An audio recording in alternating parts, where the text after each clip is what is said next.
ನಮಸ್ತೆ ವೀಕ್ಷಕರೇ, ಯೋಗವನ ಬೆಟ್ಟದ ಮನೆ ಮದ್ದು ಕಾರ್ಯಕ್ರಮವನ್ನು ಪ್ರತಿನಿತ್ಯ ವೀಕ್ಷಿಸ್ತಾ ಇದ್ದೀರಾ. ಅದೇ ರೀತಿಯ ಒಂದು ಉತ್ತಮ ಪ್ರತಿಕ್ರಿಯೆ ಕೂಡ ನೀಡ್ತಾ ಇದ್ದೀರಾ ಮತ್ತು ಸಾಕಷ್ಟು ಮನೆಯಲ್ಲೇ ನಿಮ್ಮ ಆರೋಗ್ಯವನ್ನು ಸರಿಪಡಿಸ್ಕೊಳ್ತಾ ಇದ್ದೀರಾ ಕೂಡ. ಅದರ ಸಾಕಷ್ಟು ಮಾಹಿತಿ ಕೂಡ ನಮಗೆ ತಿಳಿದು ಬರ್ತದೆ. ಅದೇ ರೀತಿ ಎಲ್ಲ ದೇಹದ ಪ್ರತಿಯೊಂದು ಸಮಸ್ಯೆಗೂ ಅತಿ ಮುಖ್ಯವಾಗಿ ಕಾರಣ ಆಗುವಂಥ ಒಂದು ಸಮಸ್ಯೆಗಳ ಬಗ್ಗೆ ತಿಳಿಸೋಣ. ಈ ಮೂತ್ರ ಮತ್ತು ಮಲ ವಿಸರ್ಜನೆ ಸರಿಯಾಗಿ ಆಗಿಲ್ಲ ಅಂತ ಹೇಳಿದ್ರೆ ಯಾವೆಲ್ಲ ತೊಂದರೆಗಳನ್ನು ನೀವು ಎದುರಿಸಬೇಕಾಗತ್ತೆ, ಮಲ ಮೂತ್ರದ ವಿಸರ್ಜನೆ ದೇಹಕ್ಕೆ ಎಷ್ಟು ಅವಶ್ಯಕತೆ ಇದೆ, ಇದರ ಎಷ್ಟು ಸಮಯಕ್ಕೆ ಒಮ್ಮೆ ಮಲ ಮತ್ತು ಮೂತ್ರ ವಿಸರ್ಜನೆ ಆಗಿದ್ರೆ ನಿಮ್ಮ ಆರೋಗ್ಯಕ್ಕೆ ಒಳ್ಳೆಯದು, ಅದು ಆಗದೇ ಇರೋದ್ರಿಂದ ಅನಾಹುತಗಳೇನು, ಇವೆಲ್ಲದರ ಮಾಹಿತಿ ನೀವು ತಿಳಿದ್ರೆ ಮಾತ್ರ ಯಾವುದೇ ಅನಾರೋಗ್ಯವನ್ನು ನೀವು ಬಹುಬೇಗ ಸರಿಪಡಿಸ್ಕೊಳ್ಳಿಕ್ಕೆ ಇದು ಸಹಾಯವನ್ನು ಮಾಡುತ್ತೆ. ದೇಹ ಚೆನ್ನಾಗಿ ತನ್ನ ಕಾರ್ಯವನ್ನು ನಿಭಾಯಿಸ್ತಾ ನಿಮ್ಮ ಜೊತೆಯಲ್ಲಿ ಸದಾ ಸಂತೋಷದಿಂದ ನೆಮ್ಮದಿಯಿಂದ ಎಷ್ಟೇ ಕೆಲಸ ಕಾರ್ಯಗಳನ್ನು ಮಾಡಿದ್ರೂ ಕೂಡ ಸುಸ್ತಾಗದೇ ಇರೋ ಥರ ಈ ನೆಮ್ಮದಿಯುತ ಜೀವನ ಬೇಕಂದರೆ ಆರೋಗ್ಯ ಚೆನ್ನಾಗಿರಬೇಕು. ನೀವು ಎಷ್ಟೇ ಹಣ ಸಂಪಾದನೆ ಮಾಡಿದ್ರೂ ಕೂಡ ಆರೋಗ್ಯ ಒಂದು ಚೆನ್ನಾಗಿಲ್ಲ ಅಂದಾಗ ಜೀವನದ ನೆಮ್ಮದಿ ಹಾಳಾಗ್ತದೆ. ಈ ಆರೋಗ್ಯ ಹಾಳಾಗೋದು ಎಲ್ಲಿ ಅಂತ ಹುಡುಕ್ದಾಗ ಎರಡೇ ಕಾರಣ. ಒಂದು, ದೇಹದ ಅಶುದ್ಧತೆ ಅಂತ ಹೇಳ್ತೀವಿ, ದೇಹದಲ್ಲಿ ಇನ್ಫೆಕ್ಷನ್ ಸೋಂಕುಗಳು ಹೆಚ್ಚಾಗಿದೆ ಅಂತ ಹೇಳ್ತೀವಿ, ಇದು ಒಂದು ಮೂಲ ಕಾರಣ ಆಗ್ತದೆ. ಎರಡನೇದು ಅಪೌಷ್ಟಿಕತೆ ಅಂತ ಹೇಳ್ತೀವಿ. ಇದು ಎರಡು ಕಾರಣಗಳನ್ನು ಬಿಟ್ಟು ಮತ್ತೆ ಯಾವ ಕಾರಣಗಳು ನಿಮ್ಮ ಆರೋಗ್ಯದ ಮೇಲೆ ಕೆಟ್ಟ ಪರಿಣಾಮವನ್ನು ಬೀರೋದಿಲ್ಲ. ಸೊ ಈ ಒಂದು ಅಶುದ್ಧತೆ ಅನ್ನೋ ಒಂದು ವಿಚಾರವನ್ನು ತೆಗೆದುಕೊಂಡಾಗ ಬರುವಂಥ ಮಾಹಿತಿ ಮಲ ಮತ್ತು ಮೂತ್ರ ವಿಸರ್ಜನೆ ಎಷ್ಟು ಆಗಬೇಕಿತ್ತು, ಎಷ್ಟು ಆಗ್ತಾ ಇದೆ, ಯಾಕೆ ಆಗಿಲ್ಲ, ಅದು ಆಗದೇ ಇರೋದ್ರಿಂದ ಏನಾಯಿತು, ಇಲ್ಲೇ ಇದೆ ನಿಮ್ಮ ಮೂಲ. ಸೊ ಈ ಮಲ ಮೂತ್ರ ವಿಸರ್ಜನೆ ಸರಿಯಾಗಿ ಆಗಿಲ್ಲ ಅಂದಾಗ ನಿಮ್ಮ ದೇಹದಲ್ಲಿ ಸೋಂಕು ಉತ್ಪತ್ತಿ ಹೆಚ್ಚಾಗ್ತದೆ, ದೇಹದಲ್ಲಿ ಕೊಳೆಯುವಿಕೆ ಹೆಚ್ಚಾಗ್ತಾ ಹೋಗುತ್ತೆ ಮತ್ತು ಒತ್ತಡ ಹೆಚ್ಚಾಗ್ತಾ ಹೋಗುತ್ತೆ, ಉಷ್ಣತೆ ಹೆಚ್ಚಾಗ್ತಾ ಹೋಗುತ್ತೆ, ರಕ್ತದ ಅಶುದ್ಧತೆ ಹೆಚ್ಚಾಗ್ತಾ ಹೋಗುತ್ತೆ, ಅಂಗಾಂಗಗಳಿಗೆ ಸೋಂಕು ತಗುಲ್ತಾ ಹೋಗುತ್ತೆ, ಅಂಗಾಂಗಗಳ ಕಾರ್ಯಕ್ಷಮತೆ ಹಾಳಾಗ್ತದೆ, ಅಂಗಾಂಗಗಳ ವೈಫಲ್ಯಕ್ಕೆ ಕಾರಣ ಆಗ್ತದೆ ಮತ್ತು ಕೆಟ್ಟ ರಕ್ತದೋಷ ಹೆಚ್ಚಾಗ್ತಾ ಹೋಗುತ್ತೆ.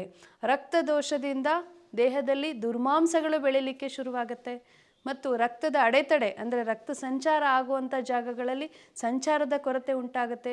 ನರದ ಒಂದು ಜಾಗಗಳಲ್ಲಿ, ನರದಲ್ಲಿ ಏನು ರಕ್ತ ಹರಿತಾ ಇದೆ, ನರ ರೂಟ್ಸ್ ಅಂತ ಹೇಳ್ತೀವಿ, ಸೊ ಇಲ್ಲಿ ರಕ್ತ ಸಂಚಲನದ ಕೊರತೆಯನ್ನು ನಾವು ಎದುರಿಸಬೇಕಾಗತ್ತೆ. ಬಿ ಪಿ ಹೆಚ್ಚಾಗ್ತಕ್ಕಂಥದ್ದು, ಹೃದಯ ದೋಷಗಳು, ಹೃದಯದ ಸಮಸ್ಯೆಗಳು ಕಾಣುವಂಥದ್ದು, ಕಿಡ್ನಿ ವೈಫಲ್ಯಗಳು, ಯಕೃತ್ನ ವೈಫಲ್ಯಗಳು, ಆ್ಯಸಿಡಿಟಿ, ಗ್ಯಾಸ್ಟ್ರಿಕ್, ಮಲಬದ್ಧತೆ, ಹೊಟ್ಟೆ ಉಬ್ಬರ, ಉಷ್ಣತೆ, ನಿದ್ರಾಹೀನತೆ, ಮೈಯಲ್ಲಿ ಉರಿ ಶುರುವಾಗ್ತಾ ಇದೆ, ಪಾದ ಉರಿ ಆಗ್ತದೆ, ನರಗಳು ಸೆಳೆತ ಆಗ್ತಾ ಇದೆ, ಸೊಂಟ ನೋವು ಬರ್ತಿದೆ, ಸಂದುಗಳಲ್ಲಿ ನೋವಾಗ್ತಿದೆ, ವಿಪರೀತ ಆಗಾಗ ಜ್ವರ ಬರ್ತಿದೆ, ಶೀತ ನೆಗಡಿ ಬರುತ್ತೆ, ಅಸ್ತಮ ಆಗ್ತಿದೆ, ಎಷ್ಟೆಲ್ಲ ಕಾಯಿಲೆಗಳು. ಈ ಎರಡು ಮಲ ಮತ್ತು ಮೂತ್ರ ವಿಸರ್ಜನೆ ಸರಿಯಾಗಿ ಆಗಿಲ್ಲ ಅಂದರೆ ಒಟ್ಟಾರೆ 4,000 ಕಾಯಿಲೆಗಳು ನಿಮ್ಮನ್ನು ಕಾಡ್ತಾ ಹೋಗುತ್ತೆ.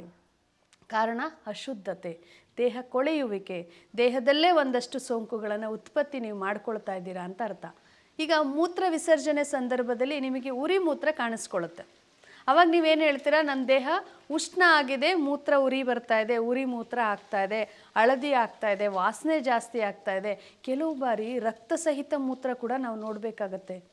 ಇನ್ನು ಒಂದು ಕಡೆ ಯೋಚನೆ ಮಾಡುವಾಗ ಮಲ ವಿಸರ್ಜನೆಯಲ್ಲಿ ಬಿಗಿ ಆಗ್ತಾ ಇದೆ, ಕಷ್ಟ ಮಲ ಆಗ್ತಾ ಇದೆ, ರಕ್ತಸ್ರಾವ ಆಗ್ತಾ ಇದೆ, ಗೊಣ್ಣೆಯುಕ್ತ ಅಂದರೆ ಆಮಯುಕ್ತ ಮಲ ವಿಸರ್ಜನೆ ಆಗ್ತಾ ಇದೆ. ಮಲ ವಿಸರ್ಜನಾ ಸಂದರ್ಭದಲ್ಲಿ ತುಂಬ ನಾನು ಕಷ್ಟಪಡ್ತೀನಿ, ನನ್ನ ದೇಹ ಉಷ್ಣವಾಗಿದೆ ಅನ್ನೋ ಮಾತನ್ನು ನೀವು ಹೇಳ್ತೀರ.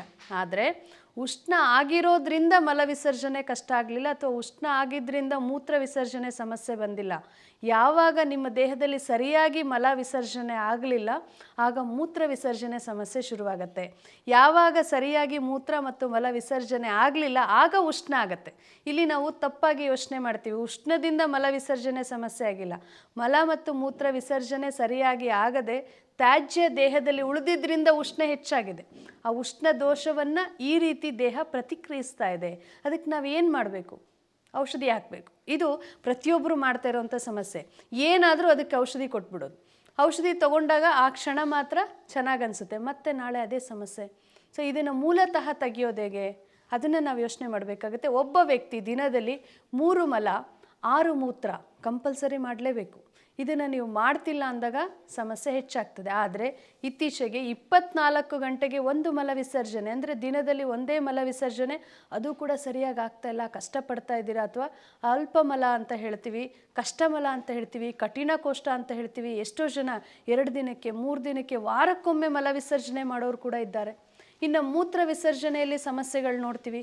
ನನಗೆ ನೀರು ಕುಡಿಬೇಕಂತಾನೆ ಅನ್ಸಲ್ಲ, ಮೂತ್ರಕ್ಕೆ ಹೋಗ್ಬೇಕಂತನೂ ಅನ್ಸಲ್ಲ, ಮೂತ್ರ ಸರಿಯಾಗಿ ಆಗ್ತಾಯಿಲ್ಲ, ದಿನಕ್ಕೆ 2 ಸರಿ ಮೂತ್ರ ವಿಸರ್ಜನೆ ಮಾಡಬಹುದಷ್ಟೆ.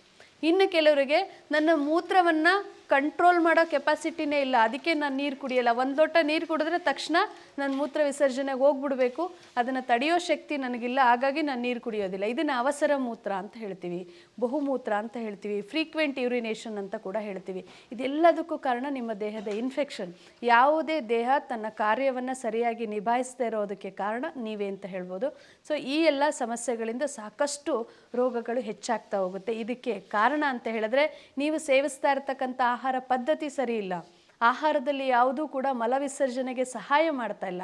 ಜೊತೆಗೆ ಆಹಾರ ಸೇವಿಸಿದ ನಂತರ ದೇಹ ದಂಡನೆ ಇಲ್ಲ, ದೇಹಕ್ಕೆ ಸಾಕಷ್ಟು ನೀರನ್ನು ಕೊಡ್ತಾ ಇಲ್ಲ. ನೀರು ಯಾಕೆ ಮುಖ್ಯವಾಗುತ್ತೆ? ಮೂತ್ರ ಮತ್ತು ಮಲ ವಿಸರ್ಜನೆ ಸಮಸ್ಯೆಯನ್ನು ಪರಿಹಾರ ಮಾಡಿಕೊಳ್ಳಿಕ್ಕೆ ನೀರು ಎಷ್ಟು ಮುಖ್ಯ ಅನ್ನೋದನ್ನು ನೀವು ತಿಳಿಬೇಕಾಗತ್ತೆ. ಅದಕ್ಕೆ ಉದಾಹರಣೆ ಸಹಿತ ಹೇಳ್ತೀನಿ. ನಿಮ್ಮ ಮನೆಯಲ್ಲಿ ಒಂದು ಮಿಕ್ಸಿ ಅಥವಾ ಗ್ರೈಂಡರ್ ಇದೆ ವೀಕ್ಷಕರೇ, ಅದನ್ನು ನೀವು ಪ್ರತಿದಿನ ಆಹಾರ ತಯಾರು ಮಾಡಲಿಕ್ಕೆ ರುಬ್ಬುವಂಥ ಯಂತ್ರವನ್ನಾಗಿ ಬಳಸ್ತಾ ಇದ್ದೀರಾ. ಅದನ್ನು ರುಬ್ಬುವಾಗ ನೀವು ಏನನ್ನು ಹೆಚ್ಚಾಗಿ ಬಳಸ್ತೀರಾ? ಯಾವುದೇ ಒಂದು ಆಹಾರ ಪದಾರ್ಥವನ್ನು ರುಬ್ಬಬೇಕಂತ ಹೇಳಿದ್ರೆ ಅದಕ್ಕೆ ನೀರನ್ನು ಸೇರಿಸ್ತೀರ. ಆ ನೀರನ್ನು ಒಮ್ಮೆಲೆ ನೀವು ಹಾಕೋಕ್ಕೂ ಆಗೋದಿಲ್ಲ, ಅಥವಾ ನೀರು ಹಾಕದೇ ಕೂಡ ಅದು ಸರಿಯಾಗಿ ನುಣ್ಣಗೆ ರುಬ್ಬಲಿಕ್ಕೆ ಸಾಧ್ಯ ಇಲ್ಲ. ಅದಕ್ಕೆ ನೀವೇನು ಮಾಡ್ತೀರಾ? ಹಂತವಾಗಿ ಅದವನ್ನು ನೋಡ್ತಾ ನೀರನ್ನು ಸೇರಿಸ್ತಾ ರುಬ್ಬುತ್ತಾ ಹೋದಾಗ ಒಂದು ಒಳ್ಳೆಯ ಒಂದು ಆಹಾರ ನಿಮಗೆ ಸಿದ್ಧತೆ ಆಗುತ್ತೆ. ಸೊ ಇದೇ ರೀತಿ ನಿಮ್ಮ ಹೊಟ್ಟೆ ಭಾಗ ಒಂದು ಮಿಕ್ಸಿ ಅಥವಾ ಗ್ರೈಂಡರ್ಗೆ ನೀವು ಹೋಲಿಸ್ಕೊಳ್ಬೇಕಾಗತ್ತೆ. ನಿಮ್ಮ ಜೀರ್ಣವಾಗುವಂಥ ಆಹಾರ ಅಥವಾ ನೀವು ತಿಂದಂಥ ಆಹಾರಕ್ಕೆ ತಕ್ಕಷ್ಟು ನೀವು ನಿಮ್ಮ ದೇಹ ಅನ್ನೋ ಒಂದು ಮೋಟರ್ ಏನಿದೆ ಅದು ಓಡಬೇಕು, ದೇಹ ದಂಡಿಸ್ಬೇಕು. ಅದಕ್ಕೆ ತಕ್ಕಷ್ಟು ನೀರನ್ನು ಕೂಡ ಹಾಕಬೇಕು. ಇಲ್ಲಿ ಮೋಟರ್ ಕೆಲಸ ಮಾಡ್ತಾ ಇಲ್ಲ, ಜೊತೆಗೆ ನೀರು ಕೊಡ್ತಾ ಇಲ್ಲ, ಕೇವಲ ಆಹಾರವನ್ನು ಮಾತ್ರ ತುಂಬ್ತಾ ಇದ್ದೀರಾ. ಬೆಳಗ್ಗೆ ತಿಂದಿದ್ದೀನಿ, ಮಧ್ಯಾಹ್ನ ತಿಂದಿದ್ದೀನಿ, ಸಾಯಂಕಾಲ ತಿಂದಿದ್ದೀನಿ ಮತ್ತು ರಾತ್ರಿ ತಿಂತಾ ಇದ್ದೀನಿ. ಎಂಥ ಆಹಾರವನ್ನು? ಅಜೀರ್ಣ ಆಹಾರವನ್ನು. ಬೆಳಗ್ಗೆ ತಿಂದಿದ್ದು ಚಪಾತಿ, ಮಧ್ಯಾಹ್ನ ತಿಂದಿದ್ದು ಮುದ್ದೆ, ರಾತ್ರಿ ತಿಂದಿದ್ದು ಚಪಾತಿ, ಅಥವಾ ಬೇಕ್ರಿ ಆಹಾರಗಳು ಅಥವಾ ಹೊರಗಡೆ ಹೋಟೆಲ್ ಮಸಾಲೆಗಳು, ಮಾಂಸಾಹಾರಗಳು, ಬರೀ ವಿರುದ್ಧವಾದ ಆಹಾರವನ್ನೇ ನಿಮ್ಮ ದೇಹಕ್ಕೆ ಹಾಕದ, ಅದಕ್ಕೆ ದಂಡನೆ ಇಲ್ಲದೆ, ನೀರಿಲ್ಲದೆ ದೇಹ ಜೀರ್ಣ ಮಾಡು ಅಂದರೆ ಹೆಂಗೆ ಸಾಧ್ಯ? ಇದರಿಂದ ಶುರುವಾದಂಥ ಸಮಸ್ಯೆ ನಿಮ್ಮ 4,000 ಕಾಯಿಲೆಗಳನ್ನು ಹೆಚ್ಚಿಸುತ್ತೆ ಅಂತ ಹೇಳಿದ್ರೆ ಇವೆರಡನ್ನ ನಾವು ಯಾಕೆ ಸರಿ ಮಾಡ್ಕೊಳ್ಳೋಕ್ಕೆ ಸಾಧ್ಯ ಇಲ್ಲ? ಖಂಡಿತವಾಗ್ಲೂ ನಾಳೆಯಿಂದ ನಿಮ್ಮ ಬದಲಾವಣೆ ಆಗಲಿ. ನಿಮ್ಮ ದೇಹಕ್ಕೆ ಯಾವ ಆಹಾರ ಅತಿ ಮುಖ್ಯ ಅನ್ನೋದನ್ನು ತಿಳಿದು ಅದನ್ನು ಜೀರ್ಣಿಸುವಂಥ ಪ್ರಯತ್ನ ನಿಮ್ಮದಾಗಲಿ. ನೀರಿನ ಅಭ್ಯಾಸವನ್ನು ಹೆಚ್ಚಳ ಮಾಡಿಕೊಳ್ಳಿ. ಸ್ವಲ್ಪನಾದರೂ ಯೋಗಾಭ್ಯಾಸಕ್ಕೆ ಸಮಯಾವಕಾಶ ಕೊಡಿ. ನಿದ್ರೆ ಚೆನ್ನಾಗಿ ಮಾಡ್ತಾಯಿರಿ. ಇದೆಲ್ಲವನ್ನು ಮಾಡ್ತಾ ಹೋದರೆ ಈ ಮಲ ಮತ್ತು ಮೂತ್ರದ ಸಮಸ್ಯೆ ನಿಮಗೆ ಎದುರಾಗೋದಿಲ್ಲ. ಈಗ ಆಲ್ರೆಡಿ ಸಮಸ್ಯೆ ಬಂದಿದ್ದಾಗಿದೆ ಅಂತ ಹೇಳಿದ್ರೆ ಖಂಡಿತವಾಗ್ಲೂ ನೀವು ಚಿಕಿತ್ಸೆಯನ್ನು ಪಡೆದುಕೊಳ್ಬೋದು. ಜೀರ್ಣಾಂಗಕ್ಕೆ ಚಿಕಿತ್ಸೆ ಮತ್ತು ದೇಹ ಶುದ್ಧೀಕರಣಕ್ಕೆ ಚಿಕಿತ್ಸೆಯನ್ನು ಪಡೆದಿದೆ ಆದರೆ ಈ ಸಮಸ್ಯೆಯಿಂದ ಹೊರಗೆ ಬರ್ತೀರಾ. ಇನ್ನು ಇಂಥ ಚಿಕಿತ್ಸೆಗಳಿಗೋಸ್ಕರ ತಾವೇನಾದರೂ ಒಂದು ಜಾಗವನ್ನು ಗುರುತಿಸ್ಕೊಳ್ಬೇಕು, ನಮಗೆ ಎಲ್ಲಿ ತಗೊಳ್ಬೇಕು ಅನ್ನೋದು ಸರಿಯಾಗಿ ತಿಳುವಳಿಕೆ ಇಲ್ಲ ಅಂತ ನೀವು ಯೋಚಿಸೋದೇ ಆದರೆ ಯೋಗವನ ಬೆಟ್ಟದ ಚಿಕಿತ್ಸೆಗಳು ನಿಮಗೆ ಸಹಾಯಕ್ಕೆ ಬರುತ್ತೆ ಅಂತಲೇ ಹೇಳ್ಬೋದು. ಯೋಗವನ ಬೆಟ್ಟ ಬೆಂಗಳೂರಿನ ಕನಕಪುರ ರಸ್ತೆ, ಕುಣಿಗಲ್ನ ಕೇಹುರುಳಿ ಬೋರ್ಸಂದ್ರ ಮತ್ತು ಚಿತ್ರದುರ್ಗದ ಸೀಬಾರ ಹಾಗೂ ಬಾಗಲಕೋಟೆ ನವನಗರದಲ್ಲಿ ಶಾಖೆಗಳಿದೆ. ದೂರವಾಣಿ ಸಂಖ್ಯೆಗೆ ಕರೆ ಮಾಡೋದ್ರ ಮುಖಾಂತರ ನಿಮ್ಮ ಅಪಾಯಿಂಟ್ಮೆಂಟನ್ನು ಖಾತ್ರಿಪಡಿಸ್ಕೊಂಡು ಖಂಡಿತ ವೈದ್ಯರ ಸಮಾಲೋಚನೆಯನ್ನು ಪಡೆದುಕೊಳ್ಬೋದು. ನಮಸ್ಕಾರ.